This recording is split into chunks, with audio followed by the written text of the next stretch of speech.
Hello, and welcome back to AASA, the School Superintendent Association's Public Education Policy Podcast, or PEP Talk for short. I am Kat Sturdivant, the AASA Advocacy and Governance Coordinator, and your producer at the top of each episode. This month, I wanted to spotlight something we've been hearing a lot about at AASA, superintendent attrition. Where are superintendents going? Why are they moving districts? Are they retiring? What about women superintendents and superintendents of color? So many questions to answer, so I had the perfect guest to call up.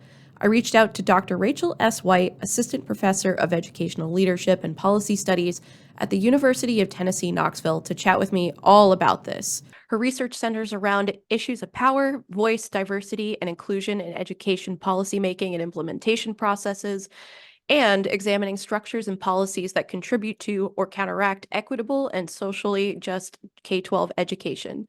She's also the founder of the Superintendent Lab, a central hub for data, research, insights, and innovation on the school district superintendency, and frequently works with AASA, which I mentioned as we have the upcoming decennial survey next year. So with that, I'm going to say welcome, Rachel. Thanks, Kat. I'm excited to be here. So let's do some level setting to get us started. Attrition in the superintendency is something that we're hearing a lot about right now, especially at AASA, as a result of the COVID-19 pandemic. And that is what I wanted to talk about on our episode today. So give us some background on what the last few years of data have looked like in terms of superintendent attrition. Yeah, it's a good question, and one that I'm really excited to be able to speak to. We haven't really had a lot of data, especially at a national level. There has been no data to really understand superintendent attrition and the variation that we see. So at the highest level, attrition is increasing by quite a bit over the last 5 years. We saw an increase from attrition rate of 14.2% after the 2019-20 school year. So that was right after the COVID-19 pandemic hit the schools. And then this most recent school year, going into the 2023-24 school year, the attrition rate was 17.3%. And so that to me sort of it indicates a lot of things, but it could potentially indicate that superintendents were leading through times of crisis. So the pandemic hit and they felt like, I got to stay, get my district through this. So rates were relatively low in 2019-20. And then we've just been seeing increased rates over the last 4 years. About 3/4 of states have more than half of their districts have experienced at least one superintendent departure since 2019-20. And then I think it's just important to note that these attrition rates are not uniform. So those are national rates, but we see a lot of variation by state, but also by like locale and districts and demographics, right? This past year, superintendent attrition was greater than 20% in 14 states. Some states attrition was actually close to 30%. In other states, attrition was more like 10%, right?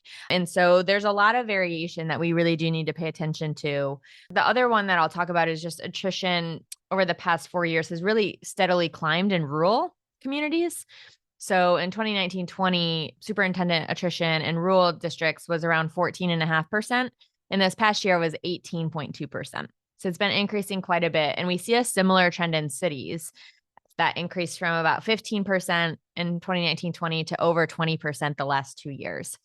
We don't see as much volatility in districts that are classified as town districts, so slightly larger than rural districts.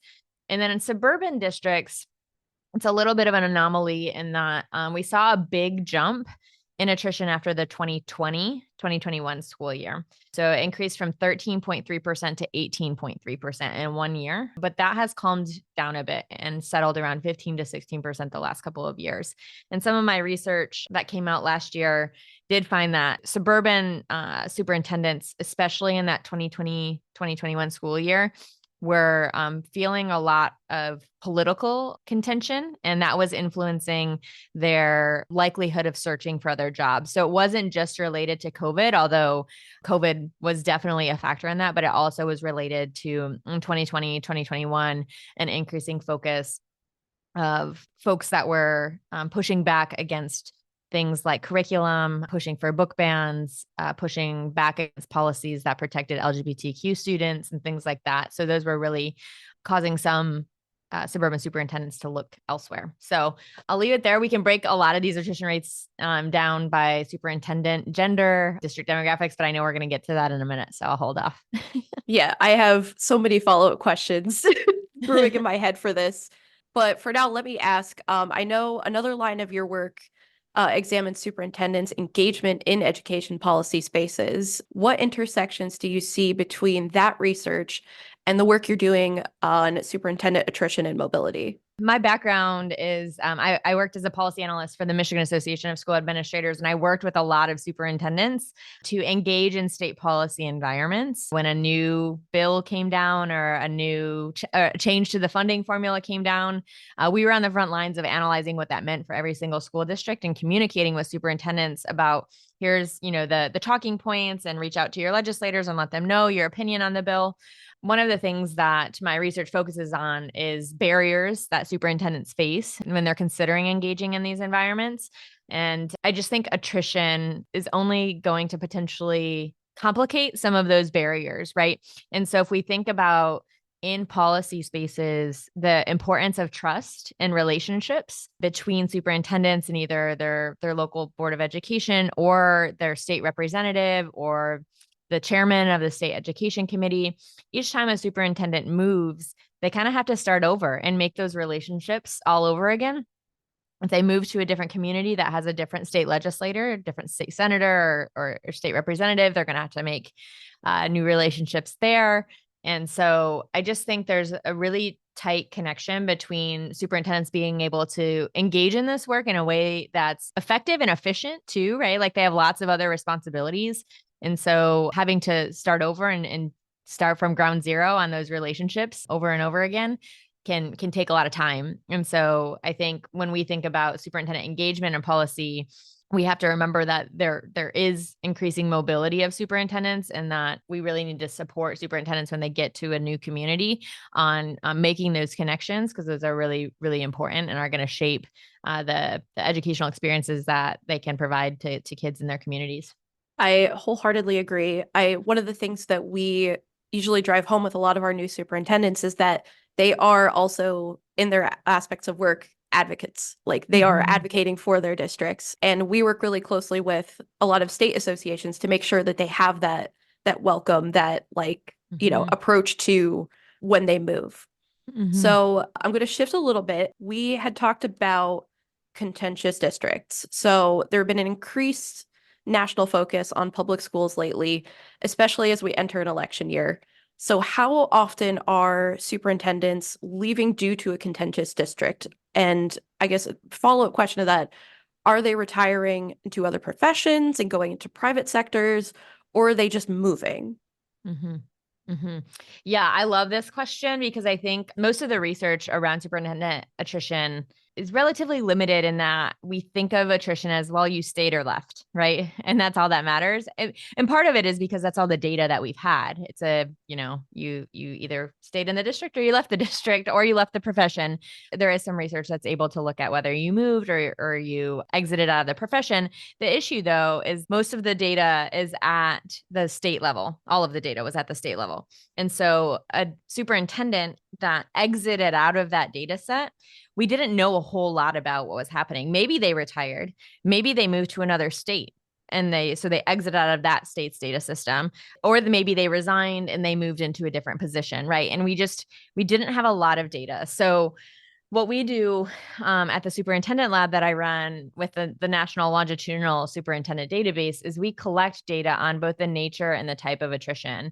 And so I just want to explain a little bit of how we do that, because I think it's important to be really transparent about where the data is derived and its limitations, but also the ways that it does start to at least peel back some of what we know about superintendent attrition, which again has been primarily based on single states or small case studies or state administrative data that really only has variables like superintendent demographics or district composition and salary.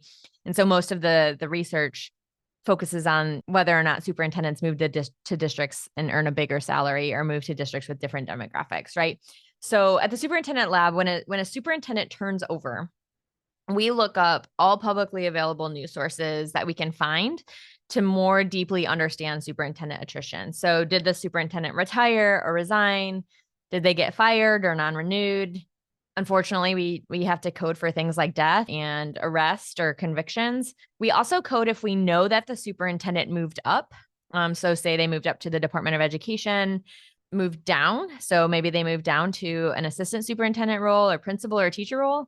And then we code for whether they moved out. So they could move into a position as an education consultant or a leadership coach, or they could move to a private school or become a professor at an institution of higher ed. So we code for all of those things as much as we can. Of course, there's lots of data, right? Like not all of this is going to be reported in publicly available sources, but we're trying to at least, uncover a little bit here. So in addition to that, we do textual and sentiment analyses to code whether the attrition is either what we call ostensibly amicable or whether the attrition takes place in a politicized context or a contentious environment. And so I want to give just like 2 quick examples for listeners so they can kind of get a sense of like, what does this look like? We're not just sort of like sitting here guessing. I mean, to some extent, like, this has subjectivity to it, but I want to give an example. So we have one source that says, quote, "The time was to take on a bigger challenge. And I also grew up in this county. And so this was an opportunity to come back close to home and make a difference here." So that would be coded as a resignation and as ostensibly amicable. We, would review multiple newspapers and see if there were any sort of things that would have indicated political contention. And if not, we code it as ostensibly amicable. In contrast, any sort of publicly available source that has words in it, like forced out or amidst turmoil, or if there is a separation agreement in place, or that they resign under conditions that can't be discussed. If we find a change.org petition against the superintendent, right, trying to push them out, if there was a vote of no confidence from either, the teachers union or the board, any publicly available sources that indicate any of that would get coded as political or contentious.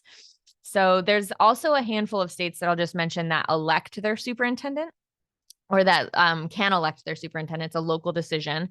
So any superintendent that runs for reelection and does not win would be coded as non-renewed, and they would be coded as taking place in a political or contentious environment. An example of a source that we coded as politically contentious resignation says, quote, "He said the stress of running the school district through the pandemic caused him to lose 50 pounds and he passed out due to stress. He resigned due to the stress of trying to handle the unprecedented COVID-19 pandemic, compounded by divisive politics on full display at hostile school board meetings being too much." So that is what we would code as political contention. Now, all of them aren't right like that detailed, but that's just an example of some of them. So I just want to reiterate, like there's lots of limitations to this approach, right? For example, from other research that I do, and then partnerships with folks like AASA and the state organizations, and I partner with a lot of women in leadership groups through the state organizations, I am really well aware that women and women of color are much less likely to publicly discuss their reasons for leaving a district, many times for both professional reasons, but also even personal, physical, or emotional safety reasons, right? So what I'm about to share about the contentious parts of turnover likely underreports the extent to which women, and particularly women of color and other leaders of color, are experiencing contentious attrition, which, as you'll see, is doubly concerning because women are significantly more likely to experience it, even with this underreporting. So now that I explained that, let me answer your first question around how often are superintendents leaving due to contentious circumstances, and are they retiring or going to other positions? So we have seen an increasing proportion of contentious departures over the last 5 years. It's increased from about 9% to 14% nationwide. I also want to note that we don't force any of the attrition events into either amicable or contentious turnover. So if we don't have sufficient data, we literally code it as not enough data. So in the most recent year, where we had 14% contentious attrition, we also had 16% of attrition that we did not have enough data to code. And so our team will go back and we'll check those when we collect the new round of data next year, because oftentimes reasons for departure may come out a year or even 2 years after the departure actually happens.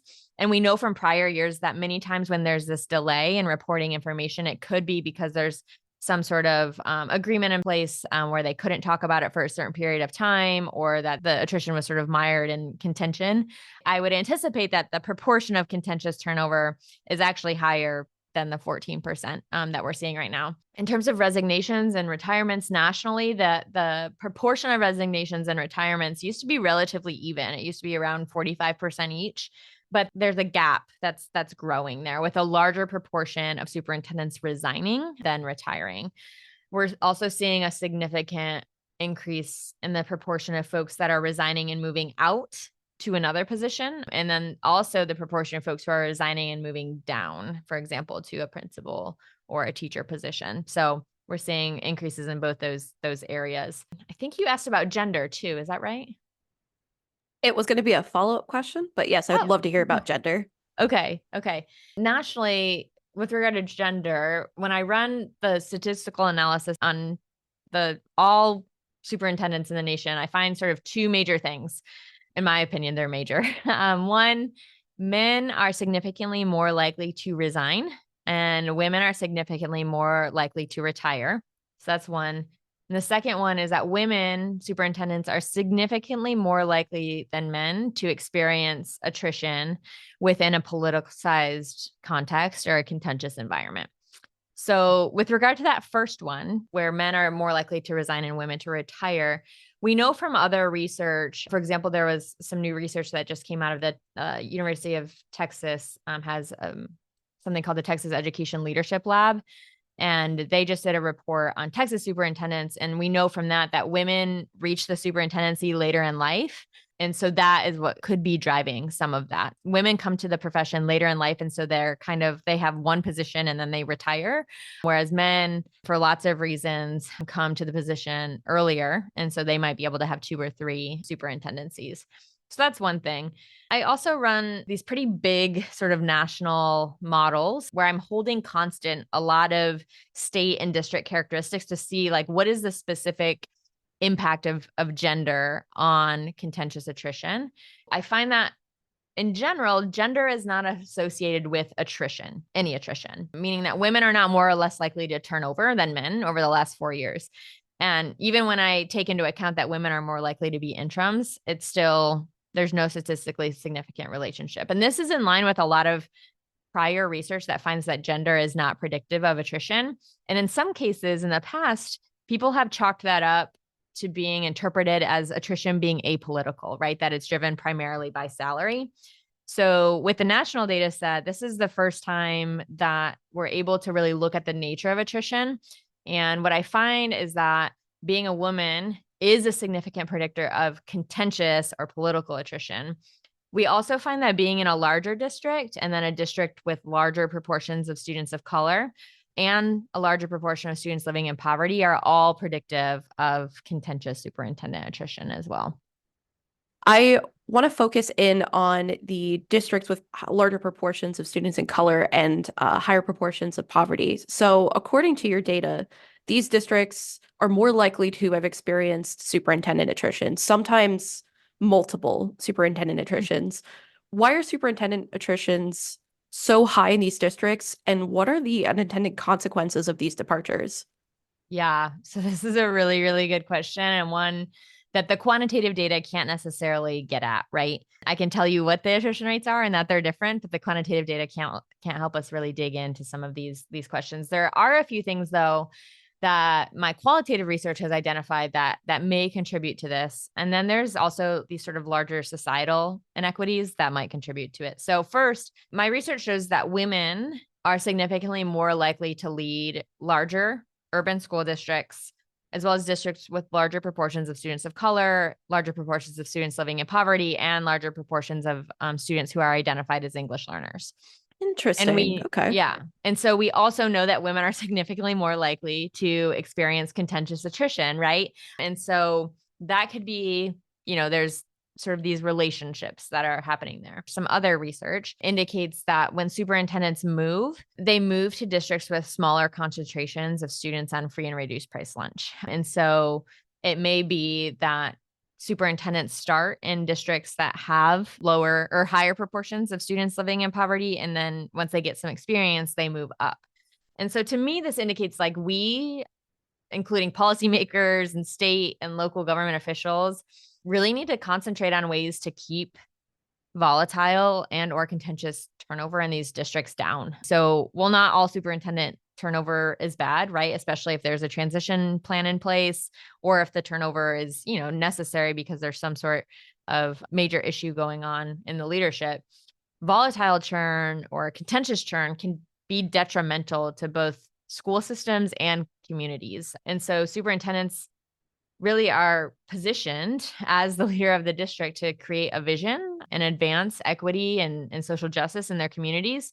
And they can do that by guiding policy and practice to see that vision through. But it takes time for a district leader to really understand the needs and the desires of their community and build relationships. So in these communities where we have more volatile turnover or more contentious turnover, there are going to be unintended consequences. And I kind of think about those in three ways, three different like costs of attrition, particularly in communities that are serving larger proportions of students and living in poverty and larger proportions of students of color. So the first one is attrition is really financially costly, right? So when a superintendent turns over, there are costs to the districts like a search firm to hire a new superintendent. Sometimes that search firm can be $5,000. Sometimes that search firm can be $50,000, depending on the district, size of the district. And then sometimes there's legal fees and severance packages related to the departure of the prior superintendent. For example, in Orange County, California,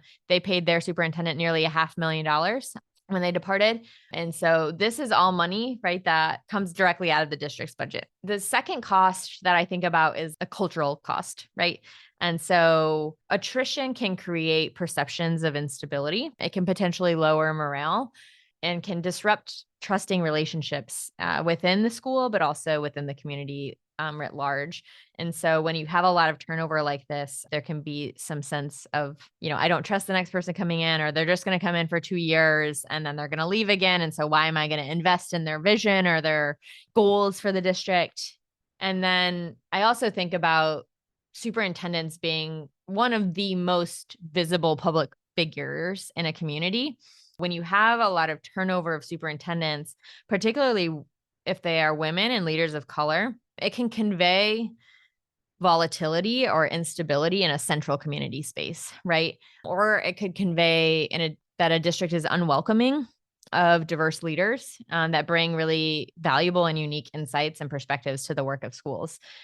So there's sort of this cultural cost that can happen. And then all of that together, like research provides lots of evidence that these types of circumstances can result in unfavorable outcomes for students and educators, right? Meaning there are academic costs to superintendent attrition as well. So in districts that have larger proportions of students of color and higher proportions of students living in poverty, which we know have been historically underfunded, and both historical and current policies and practices have underserved, this is exactly where we need strong and stable leadership. And it's just not really bearing out right now. Absolutely. 100% agree. So I'm going to go back and talk a little bit about gender since we've been kind of mentioning it back and forth with a lot of these questions. As you mentioned, women are more likely to be taking these interim superintendent positions, and women are also significantly more likely than men to experience attrition within a contentious district. So what is the cause or the reason, and how can we support women superintendents so that they stay? I know that's more of an anecdotal kind of question, like you said, like we talked about before, but what are some insights? Yeah. It's a great question, and one that I think a lot of people, I'm encouraged by a lot of people recognizing the need to support women in these roles. I think there's some really great work happening. In some of the qualitative research work that I'm doing, I find that women, and particularly women of color, are much more frequently questioned about every single decision that they make. And many times, to sort of counteract this, women are developing protection mechanisms or systems of support that will help them sort of put up this barrier so that they aren't questioned all the time. Or if they are questioned, they can say, well, here's the process that I set in place and I followed that process, right? Women superintendents don't get to make decisions that feel very subjective. They try to almost make the decision-making process more objective and very uniform and formal. So either through networks of other superintendents, or they are protecting themselves by establishing formal policies and procedures. That's sort of something that women have to often take on because of they're more likely, they know they're more likely to be questioned about every decision they make. And this can get really exhausting, right? Especially when you see neighboring superintendents who are men who don't have to experience extra emotional, mental, psychological, sometimes physical, right? Labor that has to go in to the job because you're questioned at every step. Unfortunately, even in, it's 2024. And as a woman, I would like to think that we no longer live in a place where we have, gender biases and that there's discrimination based on gender, but it still happens. We still are held to a very different standard. We can't be too nice, right? Or else we're not seen as a strong leader. It's very militaristic in how we often talk about leadership in education. And so being kind and empathetic are not words that many people focus on in leadership, but they are words that are really important to a lot of women leaders. And so I think that part's really challenging. And then if we do come off as strong, right, and make these really decisive decisions, we have a double-edged sword in that we're, people will call us all sorts of names behind our backs. And so it's hard to walk that line of being strong enough, but not too much. So that's really challenging. And I think there's a lot of work that needs to be done, particularly in school boards and communities, in treating women better and really examining the biases that we may come with when we are interacting with women leaders. When I think about like how to support women superintendents, like I said, there's a lot of great work being done, particularly around developing systems of support and networks for women to support one another. And when something comes up, it's really important for a woman to be able to go to another woman and say, "Hey, I experienced this. Have you experienced it before? How did you navigate it?" Those things are important. The other thing that I think about a lot, because of where I'm positioned in a college of education as a, faculty in an institution of higher ed, is that we need to be more attuned to and transparent about the challenges that women face in this position. Oftentimes, for example, we provide classes on education policy, right, that focus on how do you enact and shape policy within your district. And the way that is presented, the readings that we do, the situations that we talk about, often comes from a very white male perspective, because for the most part, the people that have been doing this work for the last century are white men. So women and leaders of color coming to this position are relatively new to the position, and we need to be more attuned to the differences in how we approach policy, how we can approach policy in these spaces. And it's not fair and it's not right, but the way that we show up in these spaces as women is different. And so, I know from my experience, as I was a school board member and a school board vice president, and I also, worked as a policy analyst for MASA, where I was constantly interfacing with state legislators. And I know the way that I was perceived every time that I walked into a room where policy was being made was very different than the way that my colleague, that was a man, was perceived, right? And I think it's important to share this example because I've said this before, and I've had people question me like, well, how do you know that you were treated differently, right, as a woman? And I've walked into spaces and had male policymakers say to me, like, very first thing out of their mouth is, "Oh, that you're not who I expected." Or very first thing out of their mouth is, "Oh, wow, like you sure know your stuff," right? And it's these words never came out of their mouths in the direction of my colleague who is a man, right? And not that this is a universal thing, right? But we do know to some extent that women enter into these spaces and get questioned in different ways. They get more comments about their physical appearance and things like that. So I think in higher ed, we need to be more transparent with aspiring leaders about the true experiences of women in these spaces and really develop systems of support and help them develop those systems of support to ensure that they feel like they have the resources and the networks necessary to engage in these spaces. I just think pretending that these things don't happen is not helping anyone. And I think it's important for not only to help, prepare women and leaders of color for these positions, but also for the men in the room to know that their neighboring superintendent doesn't get to use the same tone of voice that they do. Doesn't get to say the same things that they do. The men in the room and the white men in particular need to recognize that and work with their colleagues in class to really understand, how do we support one another? If you can't broach this issue with your school board, how can I support you? What can I do behind the scenes to help you? Some of those comments that you've heard are going to haunt me. I'm going to think about this so much. With that, I'm going to shift to something positive in this Yay. case. In your report, Gender in the American Superintendency, data shows that women are being selected to take over positions held by men at a slightly higher rate than men taking over positions held by women. In what districts regarding size, location, etc., are women superintendents making inroads, and do you expect this trend to continue? Yeah, that's a good question. And it was something that I was actually pretty surprised by. If we look at the increase over time for based on locale, we actually see that rural districts are experiencing the largest increase in women superintendents. And a fun little story about me: I grew up in a very small rural community. Grew up on a centennial farm, and my dad joined the school board when I was 1 year old, and he is still on the school board. um, I love and that. yeah, might be one of the longest serving. I don't know. I really do want to know. But it's been a while. But he is still on the school board, and 30 many years later, he texted me last fall and he said, "Hey, Rach, you can add our district to your list of districts that have a women superintendent now."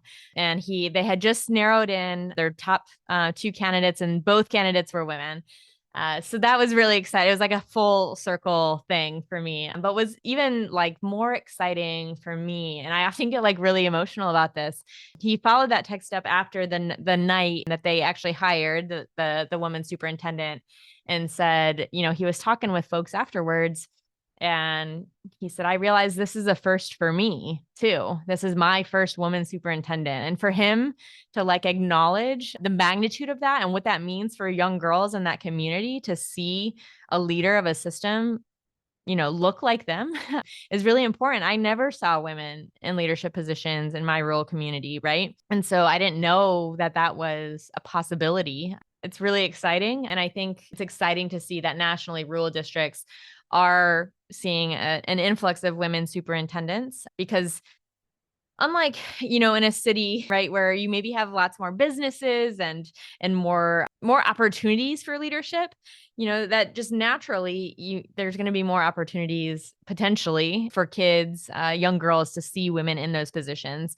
In rural communities, there's not as much. And so it's encouraging for me to see that. I just hope too that in many cases, this is rural districts' first women superintendent. And so the board and the community does really need to reflect on what are the needs of women superintendents. And if this is our first one, we need to be in conversation with them and ask them what their needs are, and make sure that we're meeting those needs. And also, this is likely their first superintendent position. And so we need to have some patience and focus on supporting those women in those positions rather than giving them, a year, 2 years, right, to like turn everything around.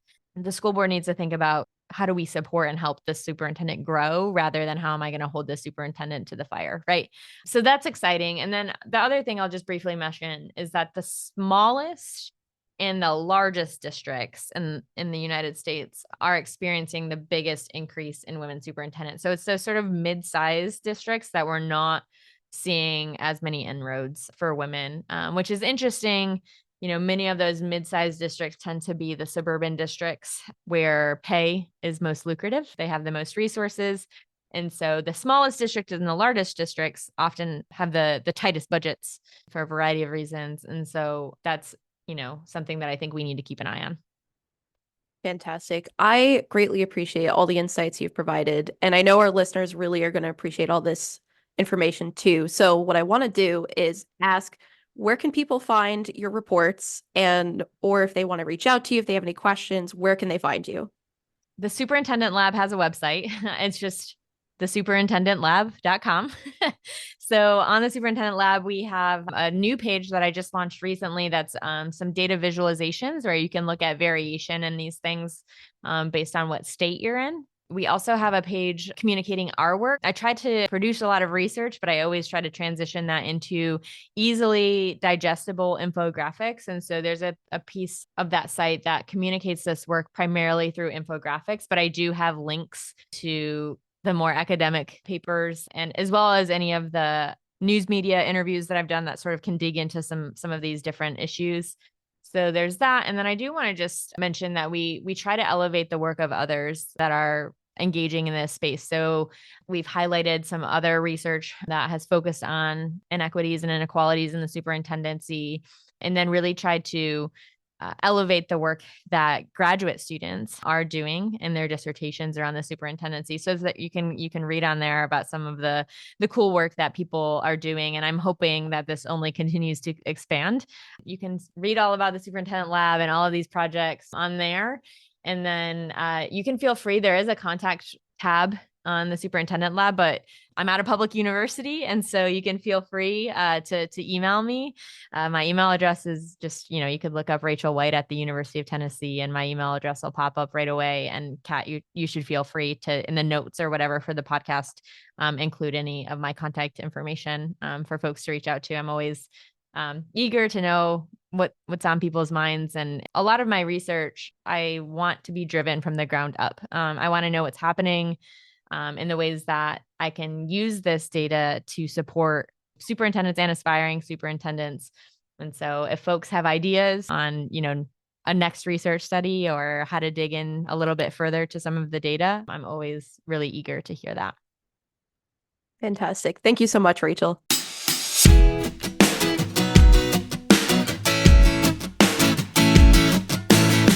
And that's a wrap on this episode of AASA's Pep Talk podcast.